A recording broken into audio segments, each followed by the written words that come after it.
Okay, so good evening, everyone, or maybe good morning.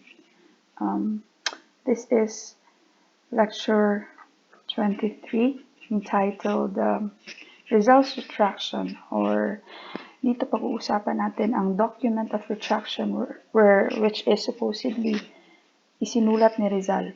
What do you mean by retraction ba, ma'am? Retraction, no?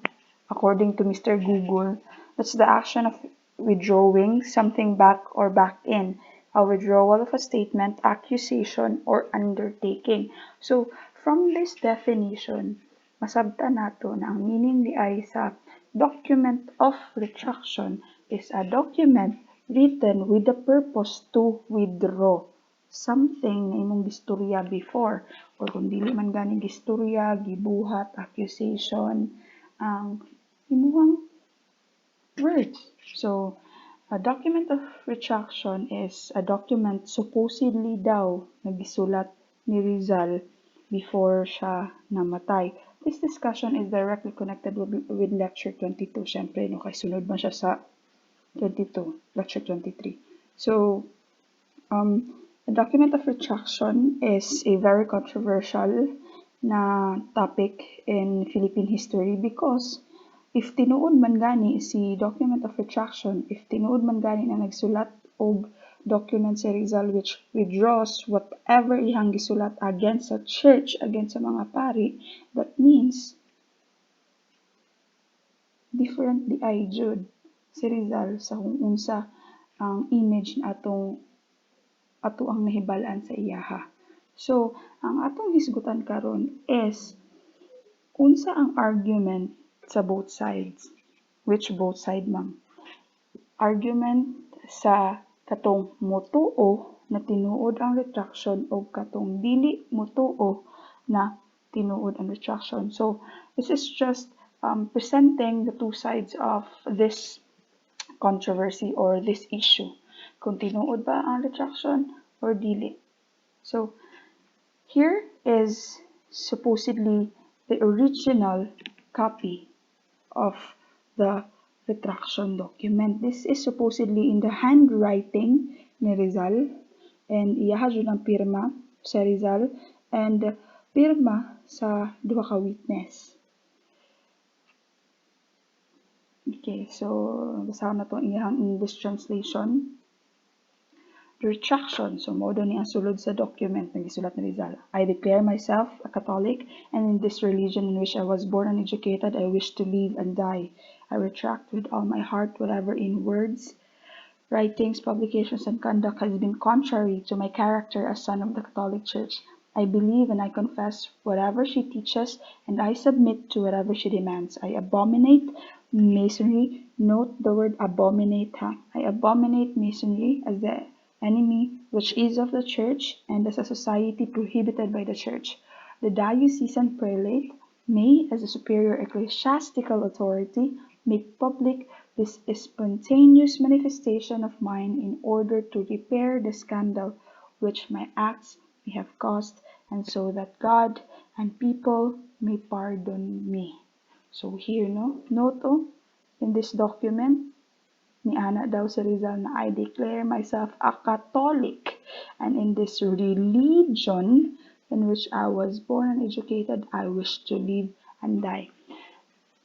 Supposedly man gud daw gisulat ni Rizal ang kaning document of retraction in response with the question of sa isa ka pari ato ra na siya mahisgutan kung kisa na pari, but it is in response with the question of a priest which says na, are you not afraid, Rizal, of the consequences of your actions? Are you not afraid of what will happen to your soul after you die? Are you not afraid of the repercussions? Are you not afraid kung anong hihingin ng Diyos na kapalit sa mga sinabi mo at ginawa mo against the church? So, supposedly, the Rizal wept and asked the priest kung ano yung pwede kong magawa para mapatawad ako ng Diyos at ng simbahan. So, it is like saying daw na natakot daw si Rizal when he heard that question. Dili di ay ka mahadlok madto sa hell? So, in response to that, Rizal supposedly wrote this letter of retraction. I retract with all my heart whatever in my words, writings, publications, and conduct has been contrary to the character as a son of the Catholic Church. And sa pinaka-last note, make public of this spontaneous meaning, dinalian, wala, diplano, that's the meaning of spontaneous, and manifestation of mine in order to repair the scandal which my acts may have caused, and so that God and people may pardon me. So that is the purpose of this document daw, for the pardon, pardon, mapatawad ng church at ng tao at sa mata ng Diyos ang mga ginawa ni Rizal. So before we will go with the arguments of the two side kung totoo ba ang retraction or hindi, let's go back sa last 25 hours ni Rizal. Let's answer muna the question na, ma'am, kung tinuod ang retraction, karusa man niya gisulat. So, here, Rizal's retraction. So, let's go with the priests. If you've read or paid note sa lecture notes on the last lecture 22, makabantay ka na during the last 25 hours ni Rizal sa kalibutan atong nakakulong pa siya in Fort Santiago, many had visited Rizal. And kung ilista nimo to silang tanan, outside from the family, the immediate family, kay Bracken o sa close friends ni Rizal, pinakadaghan jud na nibisita sa iyaha, priests. Why? Ngano? Say naa. Di ba, kung lantanin mo, kontra man siya sa simbahan, pero nganong daghan kaayo og nibisita kay Rizal. So, dili lang day na siya namisita ang mga pari tungod kay gusto ni may balaan kung okay si Rizal, but they have a purpose which is given to them by the sikat na society of the priests before, that's La Masoniacion de Filipinas, Rizal y su obra. So the La Masonizacion de Filipinas is a society of the priests, and ang head aning society had given mission sa kaning iyahang mga members. The mission was to convert Rizal back to Catholicism before siya mamatay. Why? Because syempre ang kamatayon sa isa ka tawo or pagpatay sa isa ka tawo, naaman siya sala or wala, or kung makasasala ba siya or dili, or kung butan ba siya or dili. But according to the Bible, it is wrong to kill a person. And if i-present nimo ang sitwasyon ni Rizal na nihatag og kanang tawag ani, nihatag og support sa desisyon sa government ang mga pari na ibitay si Rizal. So what they want to do is to have a damage control. Na dili sila ganahan na mo blow up in their face ang kamatayon ni Rizal. Mura siya na we need to do this for us to be saved sa kalagot sa mga tawo, labaw na sa mga Spanish citizens about sa nahitabo. Because again, kung buti mo naon, it's against the Bible to kill. And syempre, kung pari ka, dapat i-embody nimo, di ba? Kung the church must embody the ideal, dapat sa ideal sa Bible. But in this case ni Rizal, nitaliwas siya. So again, the goal was to convert Rizal back to Catholicism before siya mamatay. So, okay, let's go back with last 25 hours ni Rizal. 7 a.m. December 29, after Judge Dominguez notified Rizal of the death sentence, again read the final na verdict sa iyang kamatayon, Father Simo, a diplomat of the society, ko remember saan siya pronounced, but Father Simo, a diplomat of the society, carried the instructions of the Archbishop to the Jesuits. So, iyahan nang gi-relay ang mission niya. So, after gi-relay ni Father Simo ang katunggol, then started na dayon ang pag-visit sa mga pari kay Rizal. So, first, an image of Sacred Heart carved by Rizal when he was still studying in Ateneo was brought to him by Father Miguel Sadera Mata and Father Luis Visa. So, ang kaning image of Sacred Heart which si Rizal na po ang gabuhat before kay gihatag nila kay Rizal. Okay, that's on 7 a.m. And after that, at 9 a.m., Father Rizal took the place of Father Mata and Father Bisa. Don Santiago Mataex from Heraldo de Madrid talked with Rizal about studies, frolics of infancy, and boy stories. They exchanged stories about sa life ni Rizal. And it is just also put a kind of interview. So, again, after ni Father Mata o ni Father Visa, ikatulo na pari na ni-visit kay Rizal, si Father Rosel. And while Father Rosel is visiting Rizal, naabot si Don Santiago Mataex and talked with Rizal about sa iyang mga childhood memories, and it is in the form of a casual talk, which is a veiled na kanang interview. So, okay, that's on 9 a.m. After that, 10 a.m., Father Villaclara and Father Baligir conversed with him, gave him a medal of the Virgin. Kanina din, di ba, ikaupat na priest na visitor ni Rizal, that's Father Villaclara and Father Baligir. Supposedly daw, kanina mga pari ang nag-start o vocally straight to his face asking Rizal na, so may plano nimo, wala ka na hadlok, kabalo ba ka na inani-inana, the Bible says that, and supposedly daw, diri na time, sa side sa katong mga mutuo na tinuod ang retraction, diri na daw to na time to nihilak si Rizal and ask the two fathers kung unsa ang iyang pwede mabuhat para ma-redeem iyang soul. So, that's on 10 a.m. And after the 4th and the 5th na priest, next si Father March replaced the two priests afterwards. So, ikaunom na ni siya na priest na ni-visit kay Rizal.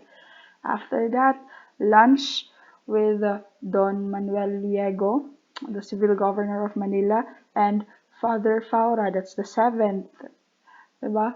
Na pari na ni-visit kay Rizal. So, after lunch, after lunch, ni-visit daw ang mama ni Rizal o iyahang igsuon na si Trinidad. Here is when gihatag ni Rizal sa iyahang igsuon ang lamp which carries his last na eulogy, not really eulogy, but like murag iyahang last words for the Philippines and for his family. So, after na ni-visit iyahang mama o iyahang igsuon, si Father Baligir nibalik. And supposedly, di ba, 10 a.m., remember? 10 a.m. niadto si Villaclara o si Baligir kay Rizal, and supposedly dito daw nahitabo tong pagpangutana nila kay Rizal na wala ba ka nahadlok, and ang paghilak ni Rizal o pag-question sa ilahog, unsa ang akong pwede mabuhat para mapasaylo ko sa Ginoo. After ato di ay, si Baligir, niadto siya kay Archbishop Nozalida, the Archbishop of Manila of that time, and ask the same question. So, pwede mabuhat ni Rizal. So, inana. So, what they did was draft the retraction. Draft the document of retraction. And kani siya na-draft kay si Nozalida, si Archbishop Nozalida ang draft ani. But when Rizal daw supposedly read this draft, he did not like it. Then, tungod sa katong dili ganahan si Rizal, dili siya ganahan gamiton ang katunad retraction draft dili siya ganahan. So si Father P-I-O-P-I ang nag-edit sa katunad draft, and ang katong version ni Father P-U-P sa retraction maun din daw to ang gigamit ni Rizal. So on this time, after na-meet ay na-visit ang family ni Rizal, nibalik si Father Baligier, and there na din the discussion between the Jesuits and Rizal about the writing of the the letter of retraction. Father Villaclara Baligier, Biza, and Tilot remained with him for the rest of the night, and supposedly diri daw nagsugod na ang process sa pagdictate ramang good kay Rizal ang katubitang draft sa letter of retraction, kay para si Rizal jud ang magsulat sa letter, dili lang kay pirmahan niya, but siya jud ang magsulat sa whole na letter, and after that pirmahan niya. So after that, gabi na tanaw, 11:30 p.m. Rizal signed the letter of retraction and then slept. So supposedly 11:30 Rizal signed the letter of retraction and then slept. But his sleep was na mura kung kuan pa kay dili siya kanang tuloy-tuloy dyan, because kung sa to pa kay dili gyud taas ang iyahang tulog, because in between daw ana sa iyahang pagpirma ug sa katong kadlawon before siya patyon, Rizal asked for pen and paper to write the letters for blooming trip for his family, for Pasiano, and also after that meditated and confessed, and after that giread ang iyahang retraction to the Jesuit brothers, judge, advocate, chief of the picket, adjutant of the plaza, and three artillery forces. So after ani na pagbasa, confess na pud siya, and then prayed, read the psalms, and then the kimpes, and communed. So from 11:30, in between ana ang iyang confessions, ang iyang pagbasa sa retraction, and 5:30 a.m. Rizal ate breakfast with the officers. Then after 5:30, 6 a.m. ni visit si Josephine Bracken, and supposedly Father Baligier performed the Catholic na marriage ni Rizal o ni Josephine Bracken, because kung tinuod ang document of retraction, gipatawad na siya sa simbahan, and kung pasaylo na siya sa simbahan, syempre they are entitled with legal na Catholic marriage. So this is what happened. 6 a.m. before matay si Rizal, gikasal daw sila ni Josephine, and the presider was Father Baligier. That's on 6 a.m. 7 a.m. of December 30, 1896, Jose Rizal was shot in Bagumbayan, and exactly 7:03, Rizal died. So after the discussion of the last 25 hours, kabalon nata kung aha na part sa iyang last 25 hours niya gisulat ang letter of retraction, and then kinsa na mga tawo ang nahimong part. Pinakadako jud kay si Father Baligier, ang murag kung kuan pa mastermind sa letter of retraction, Father Nozalida or Archbishop Nozalida, who was the one to draft first the letter of retraction, and later siya ang ni-receive sa katong original copy daw of the retraction, and he was also the archbishop which gave the letter of retraction to the secretary of the church para i-keep, para taguon. So after nakailata nila, nakahibaluta sa dagan sa last 25 hours ni Rizal, and nakahibaluta kung isa ng mga tao ang involved, let's go na dayon sa different sides of the argument. So, in the right corner being the ones who supports Rizal. The right corner being the ones na nagsasabing hindi totoo ang letter of retraction. There's no way na totoo ang letter of retraction. Rizal would never betray the country. That's on the right corner. And ang ilahang representative, that's Rafael Palma. And in the left corner, which atong may sugutan niya, ay si Zafra, which is the representative of ang katong mga tao, ang katong mga historians, which really believes that authentic or tinuod or genuine ang letter of retraction. So, we'll go muna sa good news or sa positive na side. So, Rafael Palma was a Filipino politician, Rizalian, reporter, writer, educator, and the famous Mason in the Philippines. He also became the fourth president of the University of the Philippines, and he is the so-called the builder president. Wrote in La Independencia, the newspaper that General Antonio Luna established. He wrote articles advocating revolutionary ideas under the name Dapit Hapon,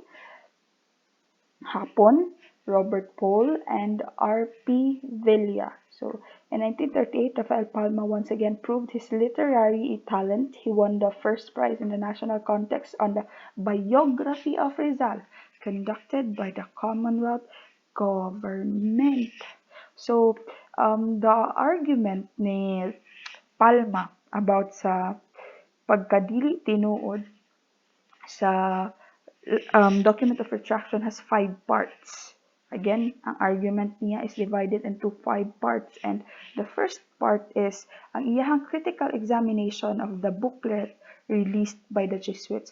Ang iyahang critical na analysis examination about sa booklet na gipublish sa mga Jesuits. Unsa din ani na booklet nganong gigamit man ni Palma para masuportan niyang argument.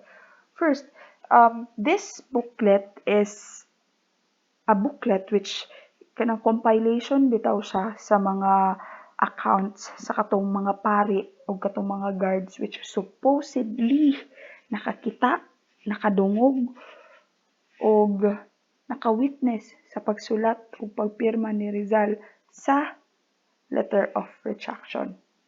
So again, that's the booklet. Supposedly, that's a compilation, compilation of the accounts sa mga tao who was involved in the writing or who was the witnesses of the writing ni Rizal sa letter of retraction. So, matod kay Palma, first, the narrative by the Jesuits is anonymous. Matod pa kay Palma, dili ni siya magamit, dili ni siya valid kay nganong wala man gisulat kung kinsay ga publish, kung kinsay ga edit, kung kinsay ga compile. Kaduha, the narrative is written in a puerile manner.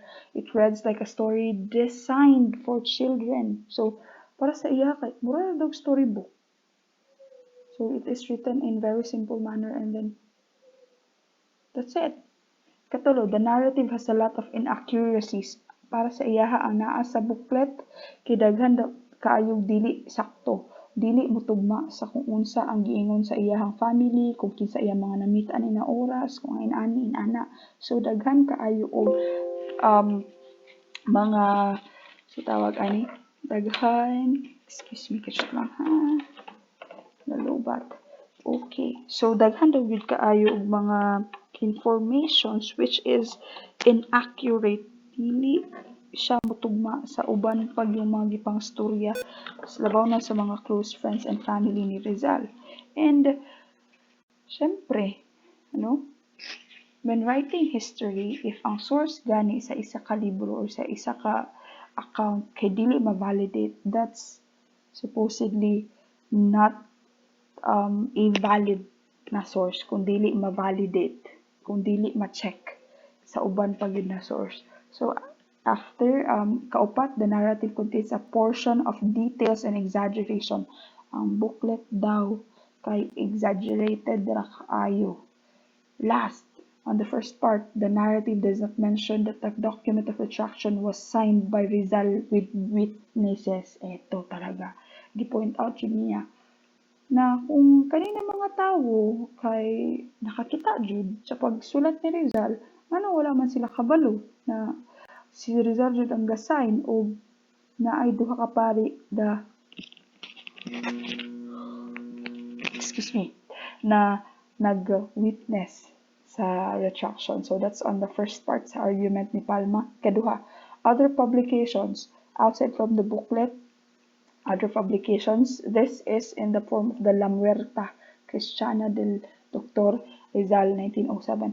Or this kanang na-publicize the work is another to compilation of testimonies of people who are involved in the conversion and retraction of Rizal. So this is another similar publication sa ano ni similar na publication sa katong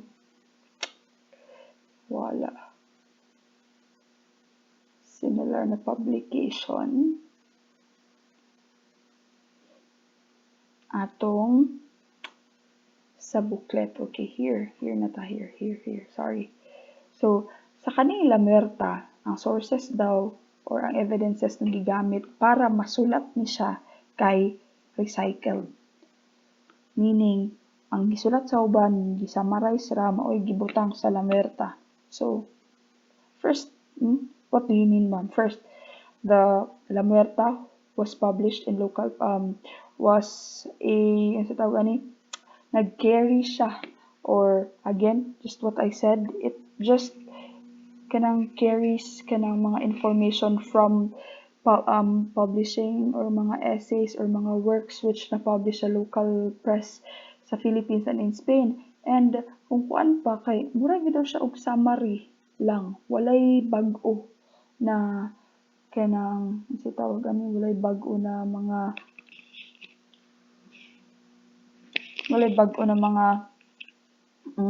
information. Ikaduha, what was published in magazines, history books. So dili lang about newspapers and published na mga kanang si tawag published works sa press, but also magazines, history books. So the La Muerta is para talagang just a summary of all the books which talks about the retraction. Ikatulo, ito pa talaga.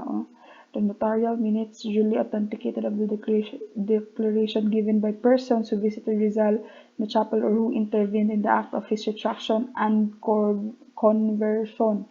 So, supposedly, kanira, ang katong mga sources na gipang gamit, recycle ra, and also, ang kaning minutes na gigamit sa La Muerta is biased. Kaya nga naman, wala may na-appeal sa La Muerta na kanang naa sa side ni Rizal.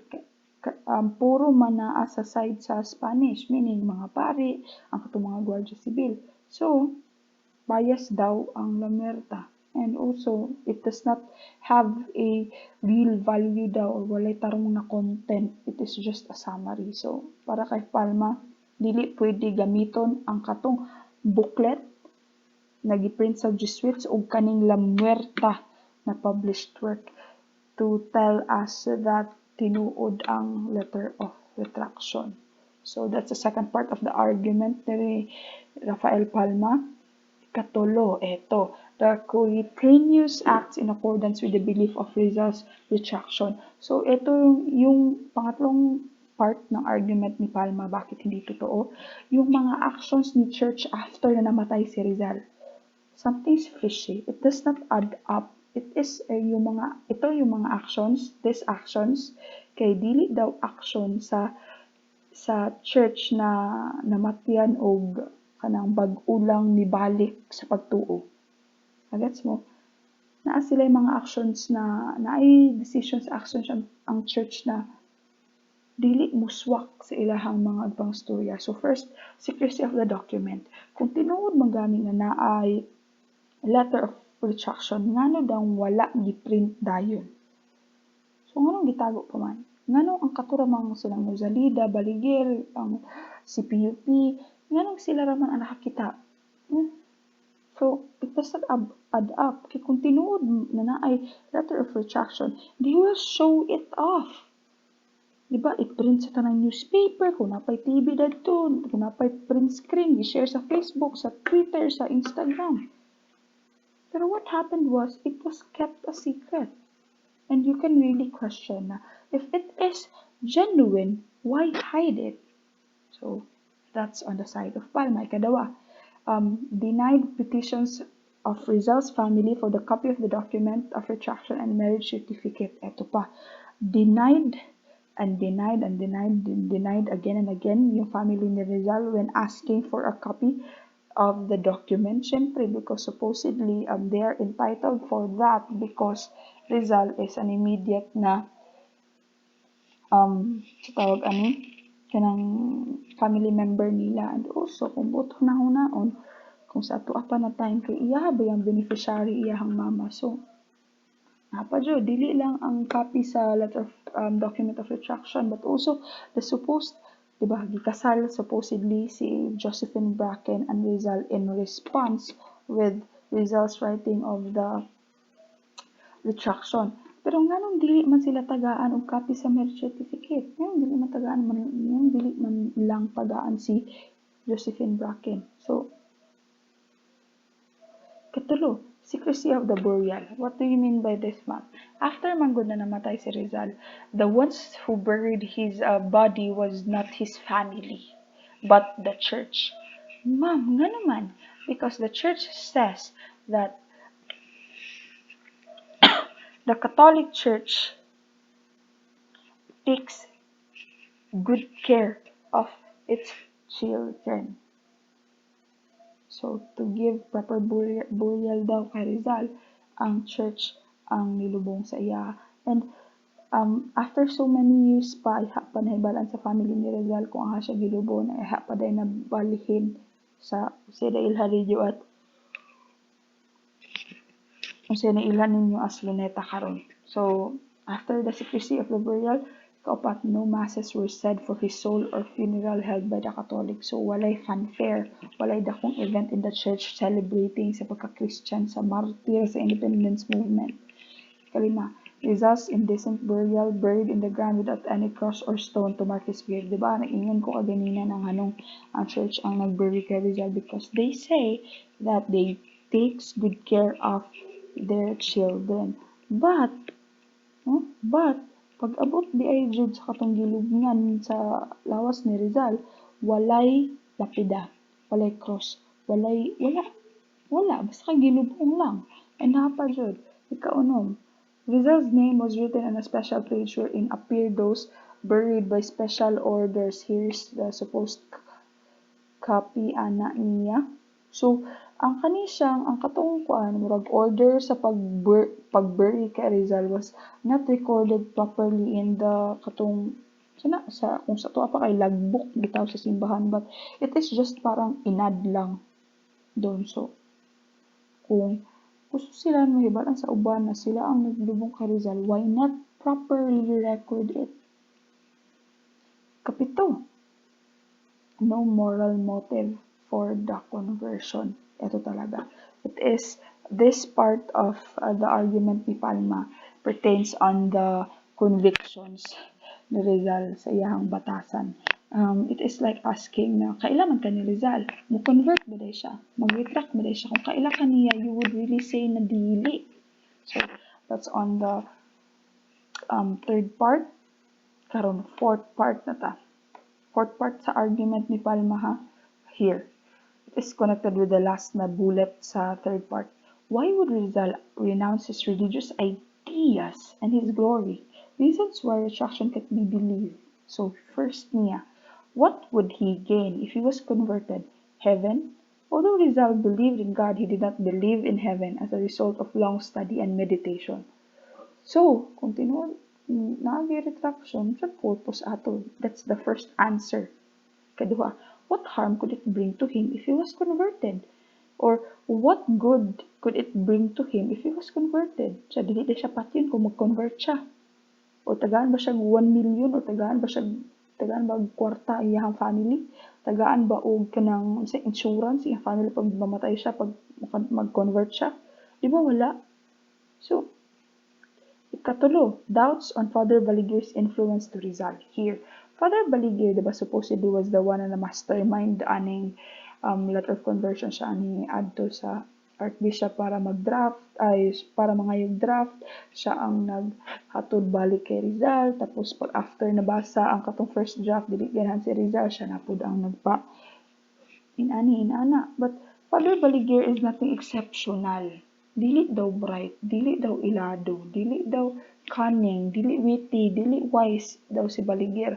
So, kung tinuod ang letter of retraction, so nituo si Rizal sa gipang storya sa isa ka pari na ang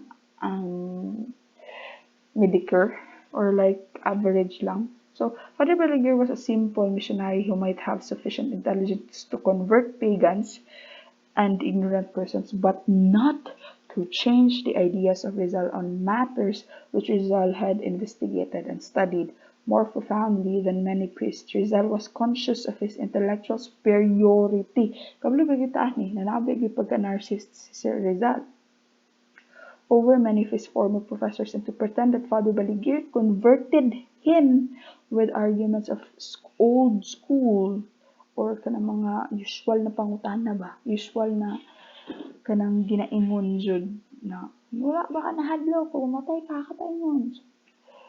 Can you imagine Rizal listening sa inani na tawo? Hindi halos ganun, hindi siya maminaw sa iyang papa, sa iyang kuya o sa iyang mama, di ba? Okay. Excuse me, sorry. So that's the fourth part sa iyang argument. Here, the fifth and the last part sa side ni Palma. What if the retraction document is authentic?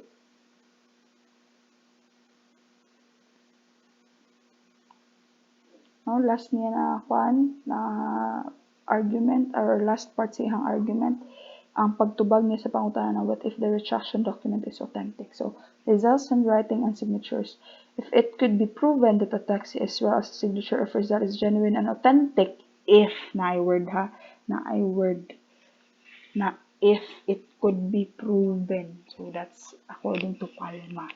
The document would prove Rizal's abjuration of the Masonry, but not his conversion. It would also prove that Rizal's abjured his religious ideas. He did not abjure his political ideas.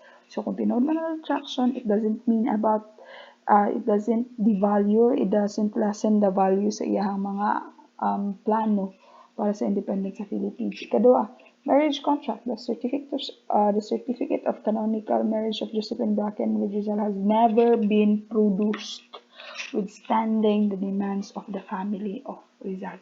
So this is the last part sa argument ni Rafael Palma. So let's go with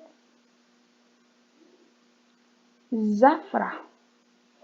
Zafra's historicity of Rizal's retraction.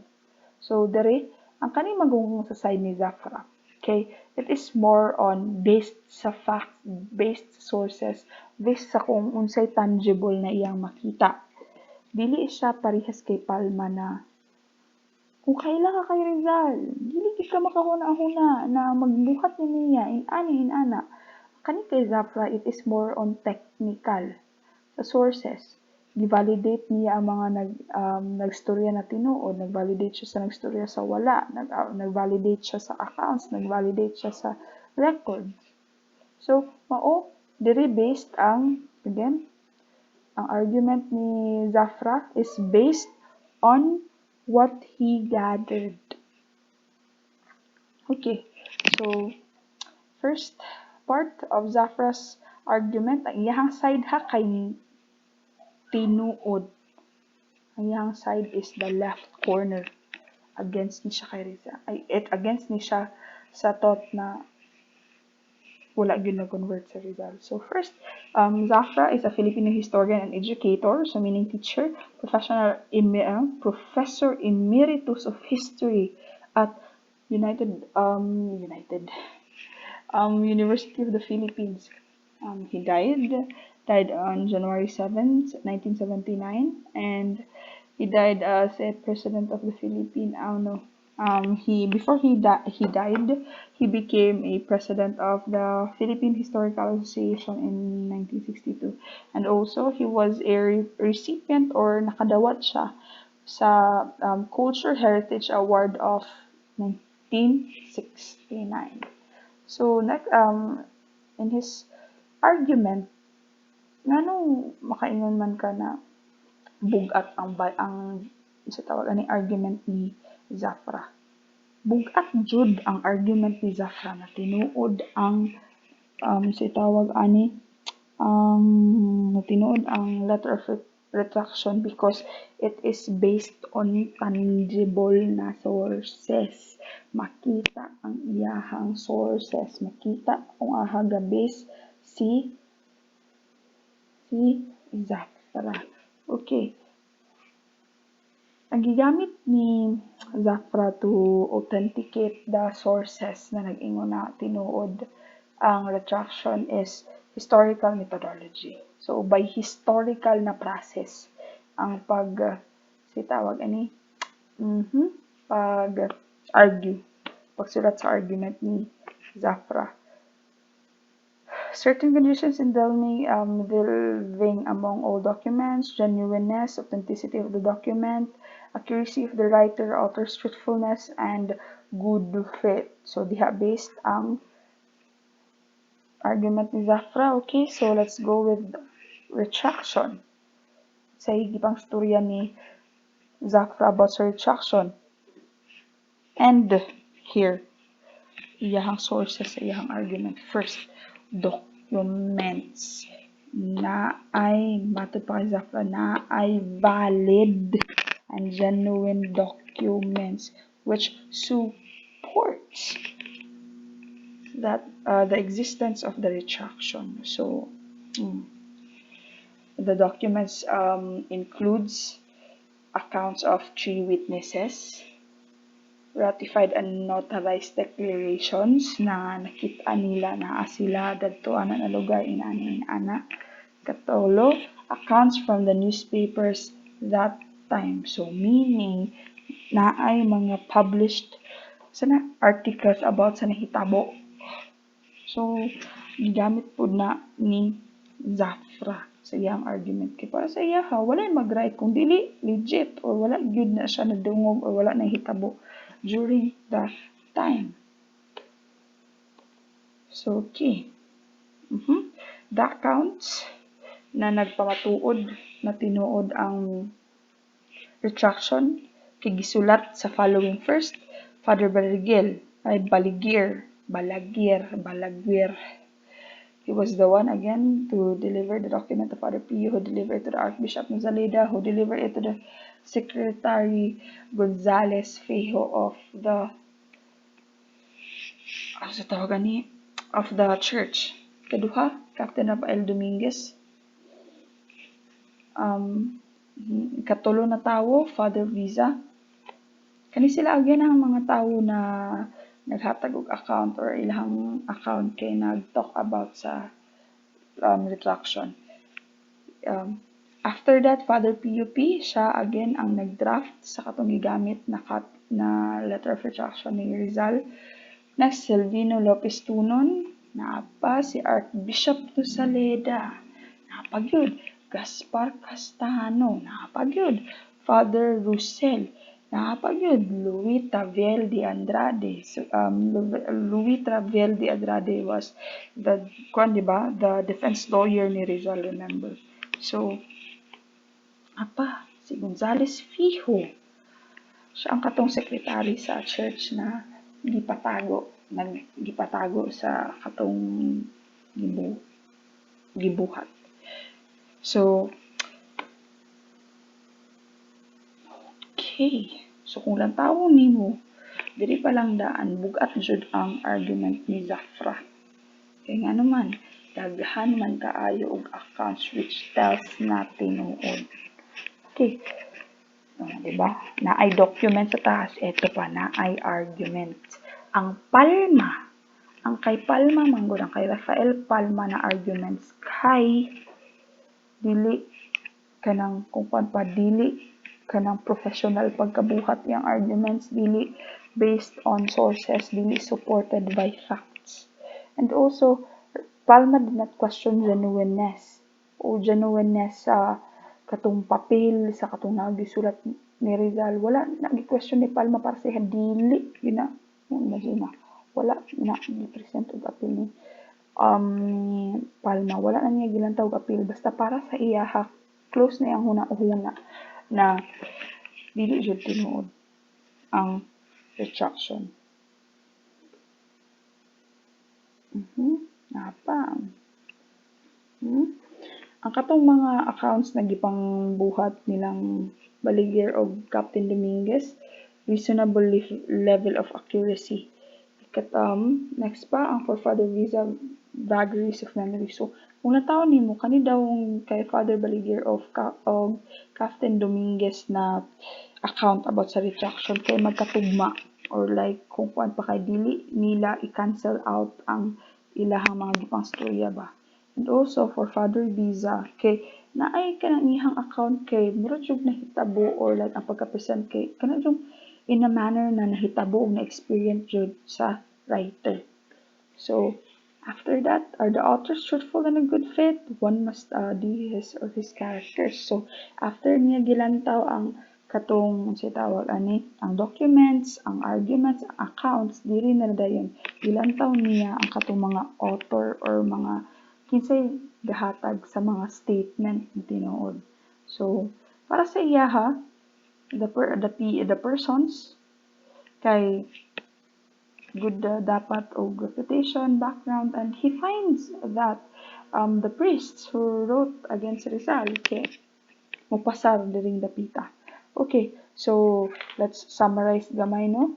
Arguments of Palma and counter-argument of Zafra. So, mag-versus na ta. Okay, on the side of Palma, the narrative is anonymous pa sa iya dili.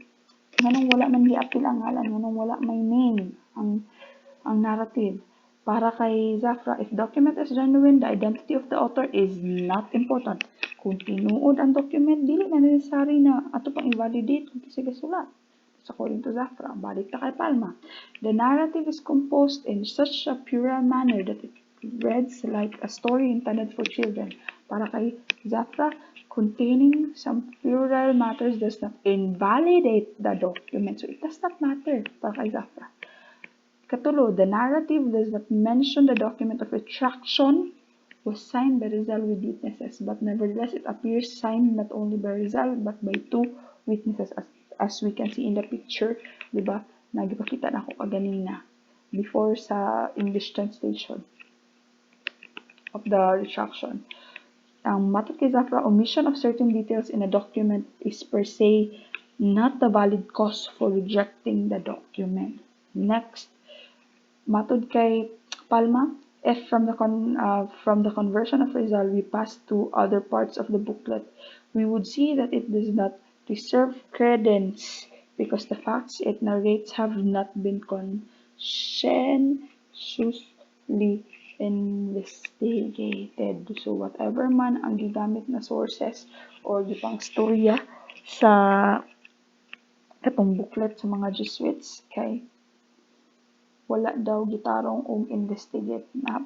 Next, matod kay Zafra, such historical inaccuracies referred by Mr. Palma are not found in the Jesuit narratives, in the documents of the church, thus confirming that the author did not himself investigate the real authorship of the narrative. Okay, so that's the arguments nilang duha. Okay, naapa, Jose Palma. Retraction information was published late that could be unauthenticated. So, pag-present daw or pag-publish, di ba? Naghisgot ta na wala dayon wala dayon pagawas ni church ang copy sa Retraction that supposedly daw 1935 pag-present ay ipakita, and then on that time daw patay na Rizal, wala na independence movement, naana ang Amerika, and also ana na time nagi-present na sa church, wala na, dili na kaayo mag-matter ang dili na pressing ba, dili na urgent na need na i-authenticate ang ang katong sa tawag na letter of retraction. Matod kay Nicolas Zafra, there were others who published and confirmed results retraction a few years after his death. An example would be Father P.U.P. C.J. So again, that's according to para kay Zafra. That's according to the priests. The others fell silent because of the insignificance of results retraction. The desire for historical truth. In much later years, people began the research of results retraction and different versions of duly notarized documents. Ikaduha, the notarized documents and narratives of witnesses were of ecclesiastics, and their friends will automatically not contradict the other. That's according to Palma. Para kay Nicolas, this statement damages the credibility of an ecclesiastic. Lack of evidence, lying for the sake of friendship. Espartostano ka. Imagine mo nilang duha. Si Palma o si tawag ani, si Zafra. Mura sila nag-debate ani na dili lagi, tinod man ko, dili lagi. But much for that. Next, Taviel de Andrade's testimony was supposedly a hearsay o nadunggan lang daw niya, dili gud siya ang nakakita. But Taviel de Andrade worked closely with Rizal, with him having to observe Rizal closely. Close man sila. Ano mo yun lang kagula day siya dadto, yara dito nadunggan. Taviel de Andrade was also stated that Dr. Rizal died as a Christian, ratifying thereby the retraction of his errors which he made in the chapel. O di ba niingon pagid si Taviel na tinuod lagi, namatay lagi siya, ay na before siya namatay kay Christian siya. Katulo, the supposed hearsay testimony of Andrade was not of the retraction but the canonical marriage of Rizal to Josephine Bracken. O napag yung testimony about kanang ilahang marriage. Napa. Andrade's information came from fellow officers. Last, katong acts na dayon or katong mga actions na gibuhat sa church na dili mag-add up, diyan gibalik diri. The document of retraction was kept a secret. Request of the Rizal family was denied. Rizal's burial was kept a secret. No masses or funeral was held by the Catholics. He was buried in the Catholic cemetery, so on and so forth. So, according to Zafra, the retraction document was seen by Father Balivier. Next, Training's statement in 1913 about the family not seeing the document was a mere vagaries of memory, meaning kanang nakakanabitan mga parts of memory na malibot ko. Dila ko, kalimot na ko. Ano siya meaning anang vagaries of memory. Jesuits no longer had the original document of retraction. Diba? Mo na ang sa tawag ni gi-present ni Zafra. Rizal's family needs to see the document was of no purpose because nganong kinahanglan pa man nila ng taon ang original na copy na mag-publish sa tawag ni newspapers later sa pagkamatay ni Rizal. So kung ang taon nimo ang argument ni Palma is more about subjective. Ang kay Nicolas Zafra it is more objective. Kung saan nga nakita mo ito yung gamitin na source. Pero sa Palma kung sa iyang pagtingin o sa iyang feel mo ito yung gamitin. So, okay. So that's on the both sides of the argument. Kung tinuod ba si retraction, yes or no, in ana. So, kung kamo pastoryahon, tinuod ang letter of retraction, retract mo si Rizal, yes or no? So, I will read that. Dapat sa inyong position paper kay ma-present ninyo nagtaron. Dapat i-convince ko ninyo na mag-red corner ko or ay mag-right corner ko or mag-left corner ko. Kay Zafra ba ko or kay Palma? Tinuod ba ang retraction? Yes or no? So, write a substantial na position paper for your assignment. So, questions and clarifications must be addressed kung pressing yun kayo siya, must be addressed in the GC. or you can PM me. So thank you for listening. Again, if you have questions, PM me directly. Okay, good night and have a happy learning. Thank you.